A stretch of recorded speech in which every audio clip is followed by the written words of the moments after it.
Carbureted applications have been around since as long as there have been cars. But with the rise of the muscle car, they really took prominence because of their ease and their reliability.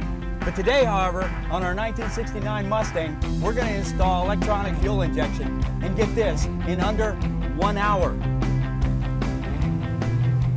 Today, you're going to see a 1969 Mustang get transformed with a modern-day electronic fuel injection system.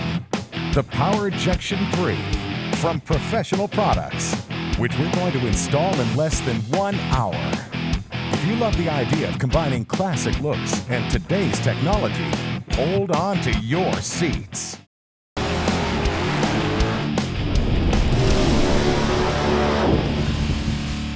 Welcome back to the Power TV Garage. I'm Bobby Kimbrough, and today I have a really sweet project car in here, a 69 Mustang.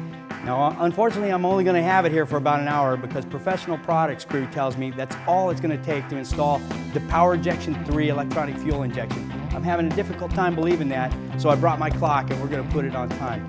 To assist, I have Ken from Professional Products who's going to explain a little bit about it and go through the process with us. Ken, it's great to have you in the Power TV Garage today. Can you tell me a little bit about the Powerjection 3 electronic fuel injection that we're going to be installing? The Powerjection 3 is an all-inclusive EFI system. What we've done is take our stage 1 EFI system we introduced last year at SEMA, which has the high flow EFI injectors, high pressure, standard throttle body, standard carburetor mounts, linkage, all the best parts about our Powerjection 1, and we've shrunk down the computer and mounted it onto the throttle body itself. So right now there's no external wires to run, and this is a minimal harness setup.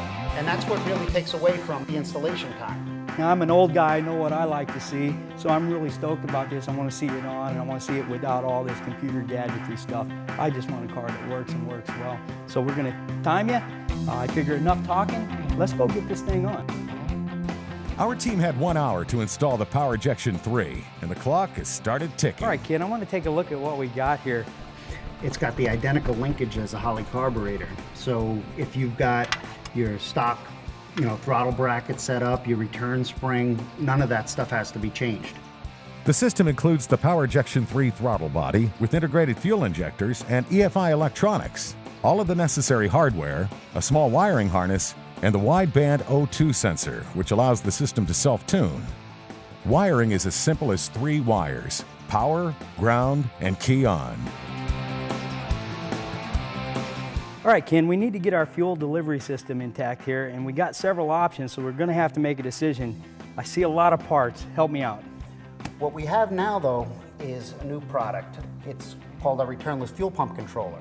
We could take a single fuel line and hook it up to the fuel pump and pulse width modulate that pump to maintain the exact fuel pressure at all times. That requires only one fuel line, no return back to the tank.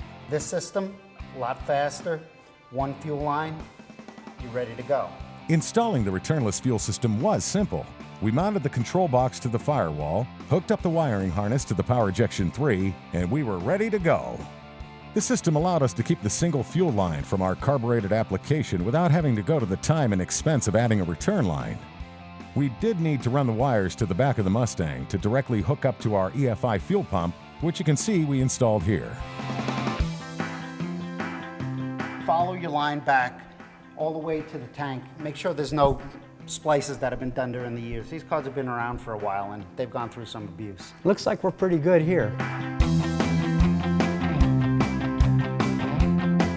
With time counting down, we moved on to install the PowerFire distributor. A complement to the Powerjection 3, it's a direct bolt-in for our Mustang. One of the unique features on this thing is the on-the-fly adjusting knob. One click of this will advance it or retard it in half-degree increments. That could be done while the car is running. No need for a timing light. And the housing is etched so you can keep track of your advance. So, 2 clicks, you're 1 degree advanced, 2 clicks, you're 1 degree retarded. If you got some nitrous, you want to pull back a little lead, easily done with this setup.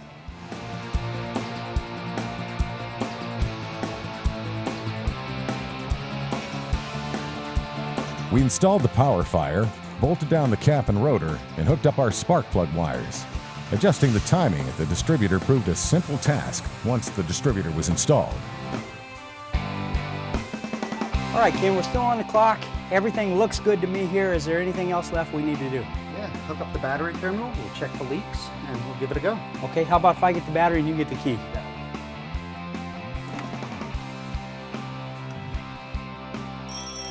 1 hour on the nose. All right, Ken.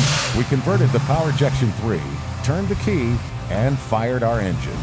Now with EFI in 60 minutes. Powerjection 3 is a self-learning system, and after our initial drive, the Mustang had great throttle response. We even did a nasty burnout right outside the shop. Not bad for an hour of work.